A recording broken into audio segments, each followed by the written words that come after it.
اکثر بات کی جاتی ہے کہ جو جسٹس سسٹم ہے پاکستان کا، اس میں کچھ لوپ ہولز ہیں، ڈفرینٹ پروگرامز بھی کیے جاتے ہیں، لیگل فریٹرنیٹی کے ساتھ بھی ڈسکشنز ہوتی ہیں، اور کہا یہ جاتا ہے کہ جو پاکستان کے جسٹس سسٹم کی رینکنگ ہے وہ بین الاقوامی سطح پہ 129ویں نمبر پہ ہے۔ تو یہ کیوں ہے؟ ان مسائل کو کیسے حل کیا جا سکتا ہے؟ اس پہ میں بھی پوری اپنی رسپیکٹڈ لیگل فریٹرنیٹی کے ساتھ ایک سیریز کر رہا ہوں، اسی سیریز کا آج یہ ایک اور بڑا امپورٹنٹ پروگرام ہے، اور میں وہی جو امپورٹنٹ ٹاپک ہے justice delayed is justice denied, کہ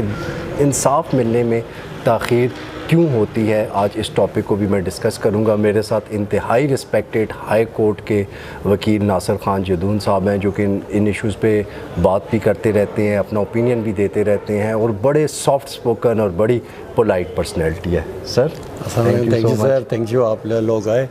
یہ justice delayed justice deny maxim جو ہے، اس میں تو بڑا وہ لینتھی ٹاپک ہے، اس میں بات کرنے کے لیے تو کافی ٹائم چاہیے، لیکن شارٹ اس پہ یہ بات ہو سکتی ہے، اس میں بہت سارے فیکٹرز انوالو ہوتے ہیں۔ جسٹس ڈیلے جو ہوتا ہے، اس میں تو ایک جوڈیشری بھی ججز انوالو ہوتے ہیں، لائرز انوالو ہوتے ہیں، اس میں جو ہے لیٹیگینٹس انوالو ہوتے ہیں، اس میں ہمارا جو ہے جوڈیشری عدالتی عملہ جو ہوتا ہے وہ انوالو ہوتے ہیں، بہت سارے فیکٹرز ہوتے ہیں۔ کبھی تو جج صاحب نہیں ہوتے، وہ چھٹی پہ ہیں، کبھی وکیل صاحب کہیں چلے گئے جی، کبھی ایویڈنس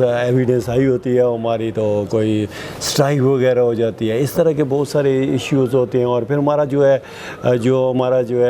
ہماری جو ہے لیجسلیشن جو ہے وہ بھی پرانی چل رہی ہے، اس کو بھی اپڈیٹ کرنے کی ضرورت ہے۔ With the passage of time یہ تو ہو رہی ہیں، امینڈمنٹس ہو رہی ہیں، لیکن اس کو مزید جس طرح ابھی کرنٹ جو آ رہے ہیں ڈیوائسز آ رہے ہیں، اور بڑا اچھا اس پہ ڈیولپمنٹ ہو سکتی ہے، اور اس کو جو ہے ایکسپیڈائٹ کیا جا سکتا ہے۔ لیکن اس میں بہت سارے فیکٹرز ہیں، سب فیکٹرز جو ہیں، سب سٹیک ہولڈرز جو ہیں، اگر وہ اپنی ذمہ داری لیں، ججز اپنی ذمہ داری لیں، لائرز اپنی ذمہ داری، لیٹیگینٹس اور آفیشیل وٹنس جو ہوتے ہیں، سب اگر اپنی ذمہ داری لیں اور اس کو آنیسٹلی اس کو ادا کریں اپنی ڈیوٹی کو، تو میں نہیں سمجھتا کہ اتنا لنگر آن ہو سکتے ہیں یہ کیسز، پھر یہ جلدی ایکسپیڈائٹ ہو سکتا ہے یہ انشاءاللہ کام۔ بالکل ٹھیک ہے۔ اچھا سر، جس طرح سے ابھی جسٹس ڈیلیڈ کی بات ہو رہی ہے، تو انصاف تو ہر بندے کو چاہیے کہ وہ اپنی باقی بھی جو نیچی زندگی ہے، جو پروفیشنل لائف ہے، اس میں انصاف کرے۔ انصاف کی توقع، جس طرح سے میں نے ابھی پہلے بھی ایک شو میں بات کی تھی کہ ہر بندہ عدالتوں سے انصاف کی توقع نہ رکھے، تو یہاں پہ آپ بطور سوسائٹی کیسے دیکھتے ہیں کہ بزنس ہو یا کوئی بھی اور پروفیشن ہو، اس میں بھی آپ کو لوگ اپنے پروفیشن کے ساتھ انصاف کرتے نظر نہیں آئیں گے؟ تو جنرلی اگر بات کی جائے تو اس حوالے سے آپ کیا کہنا چاہیں گے؟ جی متین صاحب، یہ بڑا پیارا کویسچن ہے آپ کا۔ یہ اس کا بہت اچھا حل ہے، اگر ہر بندہ اپنے ساتھ انصاف کرے، اپنے پروفیشن کے ساتھ، جس طرح آپ صحافی ہیں، آپ اپنے پروفیشن کے ساتھ انصاف کرتے ہیں، تو بہت سارے ایشوز تو ادھر ہی ختم ہو جاتے ہیں۔ میں لائر ہوں، میں اگر اپنے پروفیشن کے ساتھ انصاف کر رہا ہوں، میں یہ سمجھتا ہوں کہ یہ لیٹیگینٹس میرے پاس جو آیا ہے، میں نے اسے انصاف کر کے دینا ہے، اسے انصاف لے کے دینا ہے۔ تو اگر میں انصاف کر رہا ہوں اپنے پروفیشن کے ساتھ، تو جسٹس ڈیلیڈ کے ساتھ یہ کنیکٹ ہو جاتا ہے، اور لیٹیگیشن جو ڈینیڈ ہوتی ہے اور کیسز جو ڈینیڈ ہوتے ہیں وہ بھی کافی اوور کم ہو سکتے ہیں، قابو پایا جا سکتا ہے۔ اگر میں اپنے ایک وکیل صاحب اگر اپنے پیشے کے ساتھ انصاف نہیں کر رہا، میں ڈس آنیسٹلی کر رہا ہوں، میں لنگر آن کر رہا ہوں اس مقدمے کو، میں چاہتا ہوں کہ میں اپوزٹ کونسل کو تھکاؤں یا اپوزٹ پارٹی کو تھکاؤں، اور میں مقدمے کے ساتھ انصاف نہیں کر سکتا، تو اس طرح بھی یہ بہت سے کیسز جو ہے لنگر آن ہوتے ہیں۔ اگر ہر بندہ اپنے پیشے کے ساتھ انصاف کرے، پروفیشن کے ساتھ انصاف کرے، تو معاشرے کے اندر سے بہت سی برائیاں اس طرح بھی ختم ہو جا سکتی ہیں۔ بالکل ٹھیک ہے سر۔ اس کے علاوہ اور اوور آل آپ ہمارے پولیٹیکل سسٹم پہ، اکانومی پہ یا جسٹس سسٹم پہ کوئی میسج اپنا ریکارڈ کروانا چاہیں؟ بس پولیٹیکل سسٹم تو آپ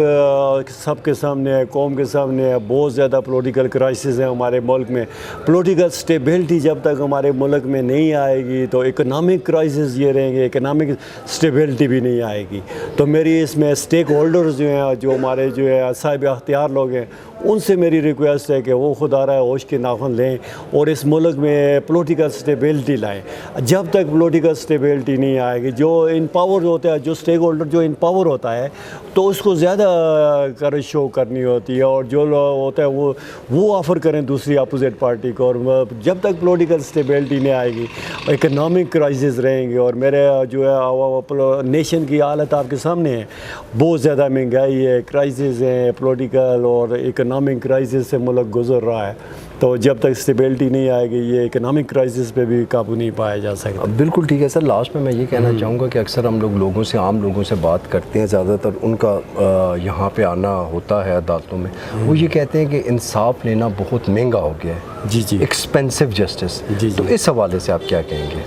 وہ بھی کافی حد تک بہتر ہے جب تک اکنامیکلی ملک کی حالت بہتر نہیں ہوگی، لیٹیگنٹس کلائنٹس کی حالت بہتر نہیں ہوگی، ان کی پینگ کیپیسٹی نہیں بہتر ہوتی، جب ان سے پروفیشنل فیس ڈیمانڈ، جب مجھے یاد ہے کہ میں 25 سال پہلے آیا تو تقریباً آلموسٹ یہی پروفیشنل